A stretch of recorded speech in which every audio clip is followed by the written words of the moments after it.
60년 10월 제명천왕은 다음과 같이 조를 내렸습니다. 명령을 내렸습니다. 제명천왕의 명령을 제가 그대로 읽어드리도록 하겠습니다. 구원군을 청하는 것은 예전에도 있었다고 들었다. 위기에 빠진 사람을 돕고 끊어진 것을 이어주는 것은 고전에도 적혀 있다. 이 말은 백제가 과거에도 외국에다가 구원군 파견을 요청한 적이 있었다라는 것을 기록해 놓고 있습니다. 백제가 아마도 고구려 신라와 전쟁을 계속하면서 여러 번 외국에 파병을 요청했었다라는 사실을 알 수 있습니다. 특히 외국의 신라 공격을 백제와 외국의 연합이라는 각도에서 해석해 볼 필요가 있다고 합니다. 삼국사기 같은 걸 읽어보면 외국이 신라를 자주 공격합니다. 이것을 외국의 단독 행동이었을까요? 아니면 백제와 외국이 서로가 이게 양쪽에서 서로가 작전 계획을 짜서 한 것이었을까요? 이런 측면에서 바라보아야 한다는 뜻입니다. 외국의 입장에서는 백제 구원군 파병을 요청받은 외국의 입장에서는 과거에도 보냈었지 않냐? 그러니까 이번에도 보내겠다 이런 말이 될 것입니다. 백제국이 공공하여 우리나라의 의지에 와서 본국은 나라가 망하여 의지할 곳도 부탁할 곳도 없이 창을 베고 자며 쓴맛을 보는 괴로움을 겪고 있으니 꼭 구원해달라 이렇게 표를 올렸다. 백제 부흥군이 일어나서 지금 싸우고 있다는 내용이 이 복휘실 복신이 보낸 글에 나타나 있습니다. 또 읽어보겠습니다. 백제가 구원을 청하는 그 마음을 저버릴 수 없다. 장군들에게 각각 명령해서 여러 길로 함께 군대를 파견하도록 하라. 이 글 중에서 여러 길로 함께 군대를 파견하도록 하라. 이것은 파병의 명령입니다. 그리고 어떻게 군을 움직이라는 말까지 나와 있습니다. 이 영상을 봐주십시오. 여러 방향으로 나누어 군사를 보내라. 이런 지시입니다. 작전 계획이죠. 초기의 작전 계획입니다. 외국은 초기에는 바로 이런 식으로 신라 경주를 침범할 듯이 울산 쪽으로도 보냈을 것이고 지금의 부산 쪽으로도 보내가지고 신라 공격하는 그런 방향으로 여러 군데에서 후방을 찌르자, 나누어서 가서 신라에 간 다음에 함께 모이자 이런 뜻이 아니었나 저는 생각합니다.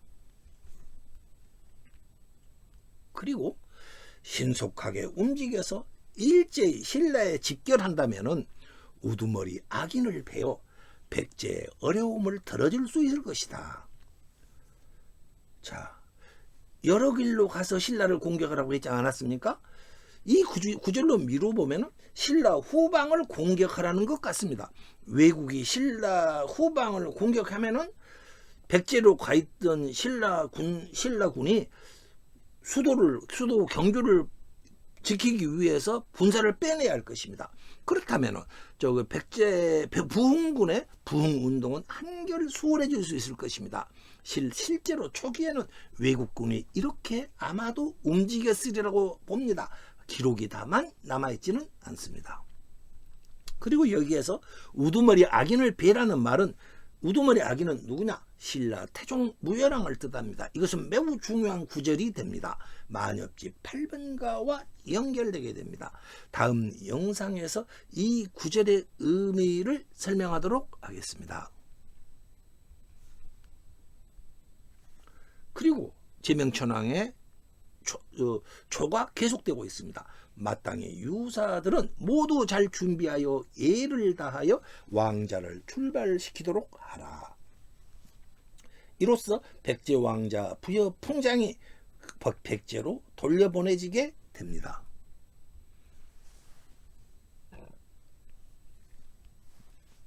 파병 명령을 내리고 두 달 후에 제명천왕은 아스카에서 지금의 오사카, 그때는 나니와라고 했습니다. 나니와로 행차하게 됩니다.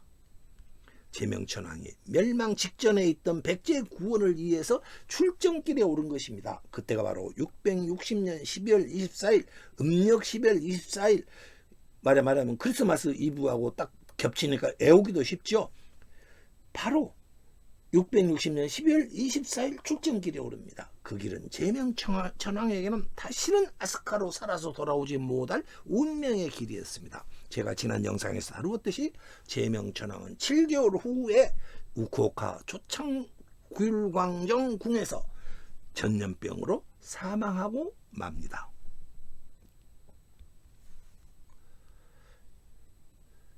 제명천왕은 백제의 좌평 귀실 복신이 요청한 대로 구원군을 파병하기로 하였고, 우선 그 출발을 위해서 아스카에서 오사카로 출발합니다. 나니와에서 무기 등 간단하게 전쟁 물자를 준비하고 출발을 하려고 하였을 것입니다. 그리고 2달 전에 제명천왕은 조칙을 내렸다고 했지 않습니까? 그 조칙과 함께 전국에는 징발령이 떨어졌을 것입니다. 대규모 군사들을 모집하고 군량미를 거두어들였고, 수군에 백제까지 가야 하니까 선박을 새로 짓고 여러 가지 칼과 창과 화살을 만들었을 것입니다. 아마도 전국이 난리가 났겠죠. 누구는 핑계를 대어서 군에서 빠지려고도 했고, 누구는 편법을 써서 세금을 조금 내려고도 했을 것입니다. 그러자 형평성 문제가 전국적으로 들고 일어났던 것 같습니다.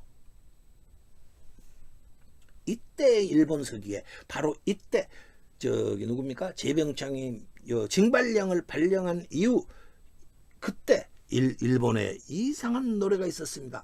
동요라고 하고 있습니다. 일본 서기에 그게 기록되어 있습니다. 동요에 유의해 주십시오. 동요는 신라에도 동요가 있었습니다. 바로 서동요 할 때 그 서동요 아닙니까? 아이들이 부른 노래. 신라에서도 아이들이 부른 노래가 있었는데 외국에서도 동요가 아이들이 부른 노래가 있었던 것입니다. 향가가 신라와 백제가 똑같다라는 것을 우리는 여기서 알 수가 있겠습니다. 이것이 원문입니다. 한자를 딱 보자마자 되게 복잡하죠. 일본과 한국의 연구자들이 일본 서기에 쓰여진 이 동요에 대해서 아주 매우 깊은 관심을 가지고 있습니다. 그러나 지금껏 이 작품의 내용이 과연 무엇인지를 전혀 알지를 못하고 있습니다. 일본 서기에는 이 노래가 패전의 조짐인 것 같다 이렇게 기록해 놓고 있습니다. 그러나 온갖 추측만이 횡행하고 있을 뿐입니다. 이 노래의 뜻을 풀지 못하니까 역사서 일본 서기에 이 부분과 관련된 내용을 풀이할 수가 없는 것입니다. 최근에 발견된 향가 제작법을 이 작품에 적용시켜 보니까 이 작품은 향가 제작법으로 만들어져 있었습니다. 즉 일본 서기의 동요는 향가였던 것입니다.